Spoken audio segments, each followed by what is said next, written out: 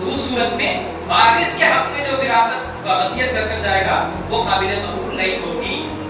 اب ایگزامپل آپ کو دے دوں جو معاشرے میں چلتا ہے. معاشرے میں کیا ہوتا, مثال کے طور پر کسی کا گھر ہے, اب ماں جو ہے نا یا باپ جاتے وقت کیا لکھا کر گیا کہ میرے جانے کے بعد یہ پراپرٹی میری چھوٹی بیٹی کی ہے, لکھا کر چلے گیا, کاغذات میں لکھ گئے, رجسٹریشن ہو گیا.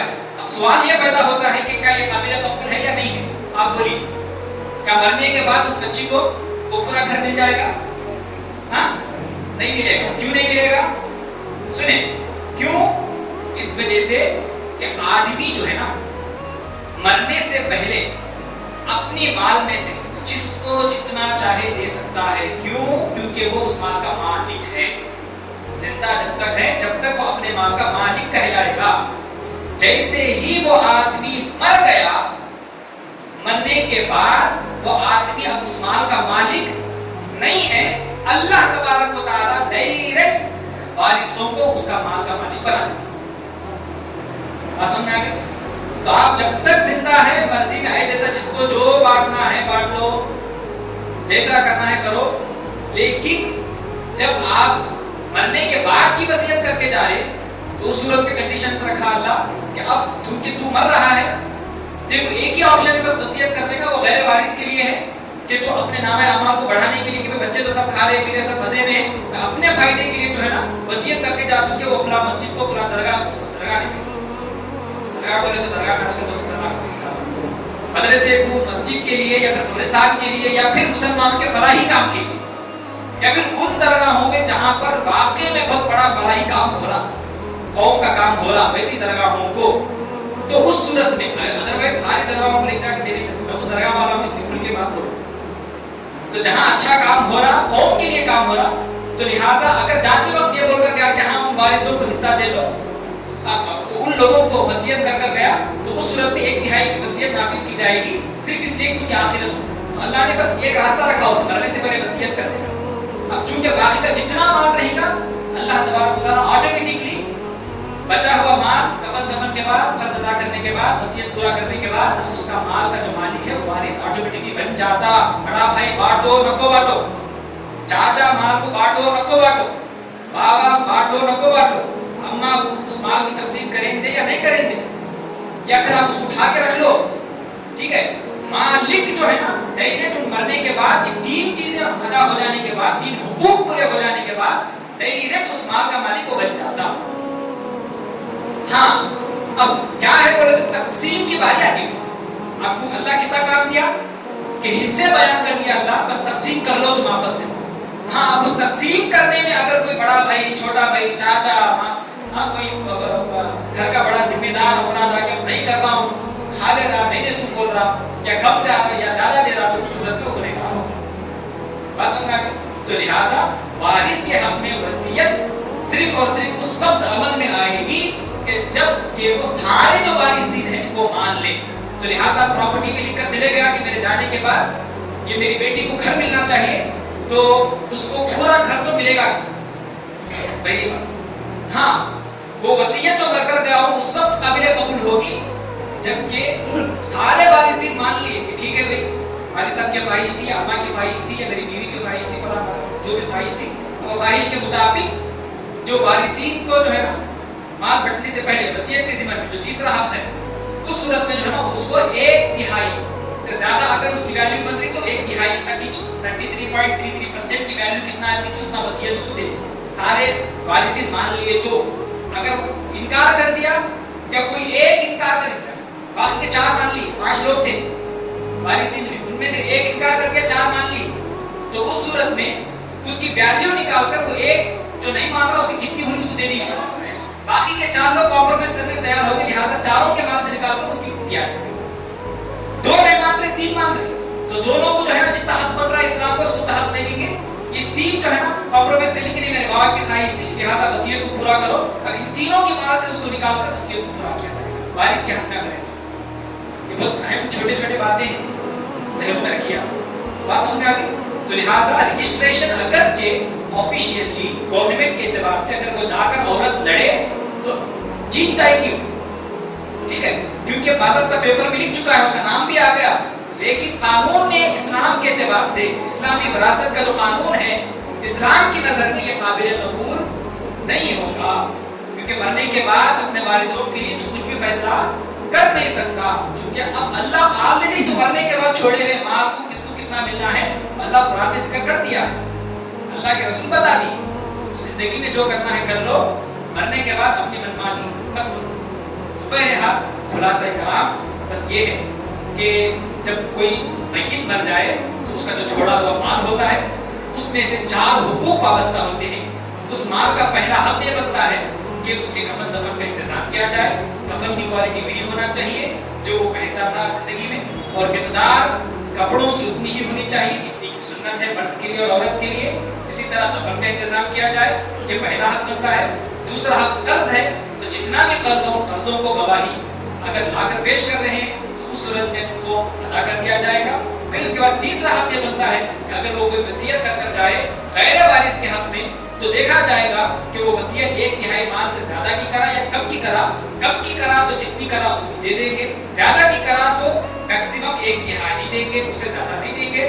اگر وارث کے حق میں وصیت کر گیا ہے تو اس صورت میں بعد میت کے مرنے کے بعد اب یہ دیکھا جائے گا کہ وہ وارث کے حق میں جو وصیت کی گئی پہلے وارث جو ہے نا اس کا گواہ پیش کرے، پھر گواہ پیش کرنے کے بعد سارے کے سارے وارثین کی رضامندی ہے تو اس صورت میں اس کو وہ مال دیا جائے گا، وگرنہ اس کو وہ وصیت پوری نہیں کی جائے گی، وہ مال نہیں دیا جائے گا۔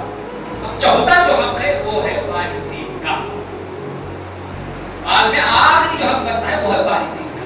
تو انشاءاللہ آئندہ جمعہ آؤں گا جب میں تو اس صورت میں جو چوتھا حق ہے جو وارثین کا، جو بہت ڈیفیکلٹ ہے، اتنا آسان نہیں ہے، کس کو کتنا حق ملے گا، شوہر کو کتنا، بیوی مر گئی تو شوہر کو کتنا، اگر میت کا باپ ہے تو باپ کو کتنا، ماں ہے تو ماں کو کتنا، دادا ہے تو دادا کو کتنا، پڑدادا ہے تو پڑدادا کو کتنا، دادی ہے تو دادی کتنا، نانی ہے تو نانی کو کتنا، کب ملے گا۔ اسی طرح اگر بیٹا چھوڑ کر گیا تو بیٹے کو کتنا، پوتا چھوڑ کر گیا تو پوتے کو کتنا، پوتی چھوڑ کر گیا تو پوتی، بیٹی چھوڑ کر گیا تو بیٹی، یہاں تک کہ اگر بھائی کو چھوڑ کر گیا تو بھائی کو کتنا ملے گا، بہن کو کتنا ملے گا، یا کب نہیں ملے گا۔ تو انشاءاللہ یہ سارے یہاں تک کہ چاچا، بھتیجا، بھتیجی، پھر اسی طرح جو ہے نا نانا، نانی، اسی طرح جو بھی رشتہ دار ہیں انشاءاللہ تبارک و تعالی آئندہ جمعہ اس کو کور کرنے کی ہم کوشش کریں گے۔